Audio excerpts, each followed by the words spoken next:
भारत एक विशाल और प्राचीन देश है। प्राचीन काल में यहाँ अनेक शूरवीर योद्धा हुए हैं जो अपने देश की आज़ादी के लिए हमेशा लड़ते रहे, जिनमें से छत्रपति शिवाजी महाराज भी एक थे।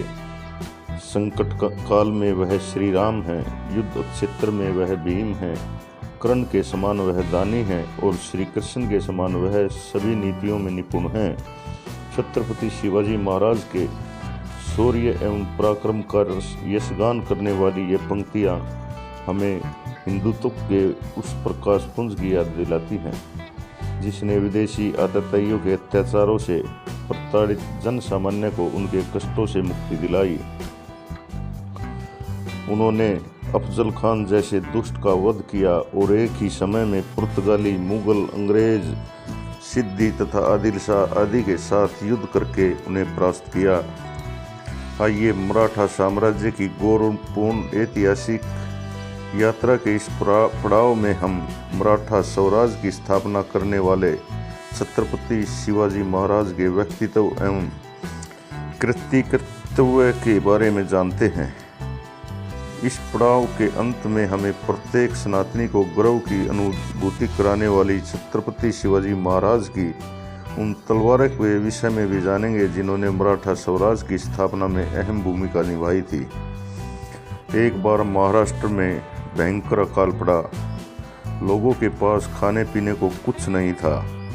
अश्रुपूरित आंखों से लोग भगवान महादेव और भगवान पांडुरंग और आई भवानी से प्रार्थना कर रहे थे। दार उधड़ गए, आना दार उधड़। इन परिस्थितियों में 19 फरवरी 1630 को महाराष्ट्र में एक नए सूर्य का उदय हुआ। माँ भवानी के आशीर्वाद से शिवनेरी के किले में जीजाबाई के गर्भ से एक तेजस्वी बालक ने जन्म लिया। नाम रखा था शिवाजी भोसले। महाराष्ट्र की पीड़ित जनता के जीवन में एक नई उमंग आई।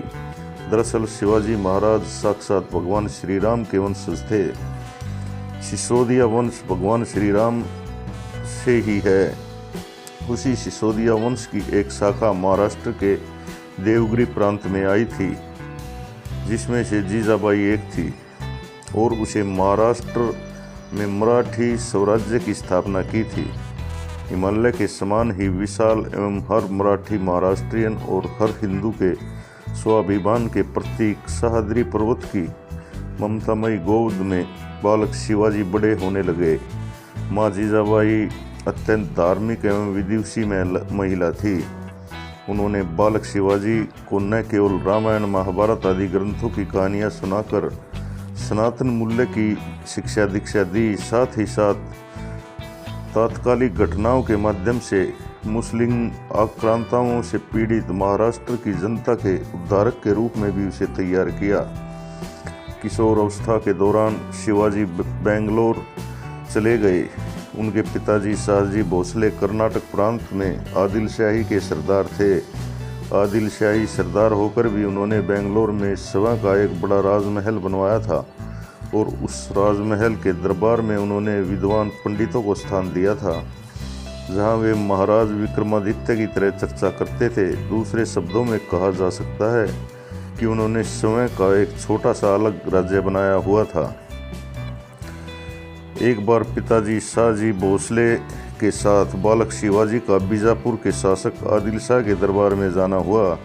चूँकि शिवाजी दुष्ट आदिल शाह द्वारा किए जाने वाले अत्याचारों से परिचित थे, अतः उन्होंने आदिल शाह को प्रणाम करने से इनकार कर दिया, जिससे आदिल शाह को अत्यंत क्रोध आया। बीजापुर दरबार से वापिस जाते हुए उन्होंने गाय की हत्या करने के लिए ले जा रहे कसाई का हाथ काट दिया। इन घटनाओं के माध्यम से शाहजी ने मात्र 8 वर्ष के बालक शिवाजी के गुणों को पहचाना और उन्हें वापस पुणे भेज दिया। इधर नाराज आदिल शाह और मुगलों ने मिलकर शाहजी राजे का महल जला दिया, जिसके पश्चात जीजाबाई ने पुणे में लाल महल नामक एक अत्यंत विशाल महल बनवाया। महल बनवाने के बाद जीजाबाई ने गणपति की पूजा की और पुणे की स्थापना की। ऐसा कहा जाता है जहां आदिलशाही सेना ने लकड़ी का हल चलाया था, उसी जगह छत्रपति शिवाजी महाराज और हमारी राजमाता जीजाबाई ने सोने का हल चलाया था।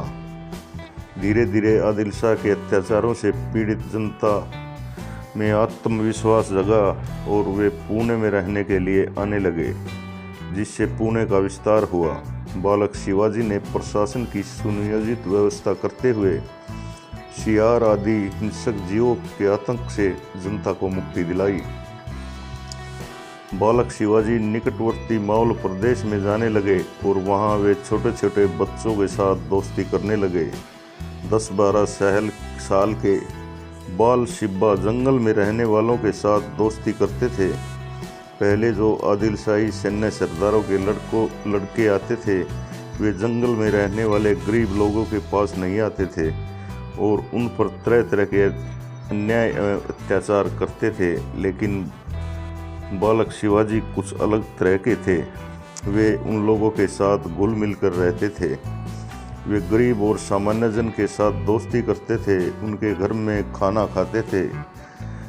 ये बातें उन लोगों के लिए अत्यंत गौरवपूर्ण थी कि आदिलशाही के एक बड़े सरदार का लड़का हमारे घर आता है, बैठता है, हमारे साथ खाता है। उस समय जब बाकी के सरदार आते तो उन्हें दूर से देखकर सारे बच्चे पेड़ों के पीछे छुप जाते थे, लेकिन बालक शिवाजी के साथ वे दोस्ती करते थे। शिवाजी ने सामान्य किसानों के लड़कों से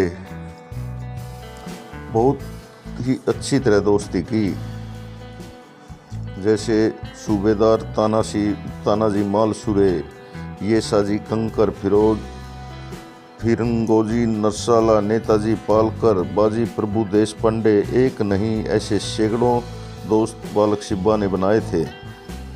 ये सारे मावले सादरी की गोद में रहने वाले गरीब घर से थे।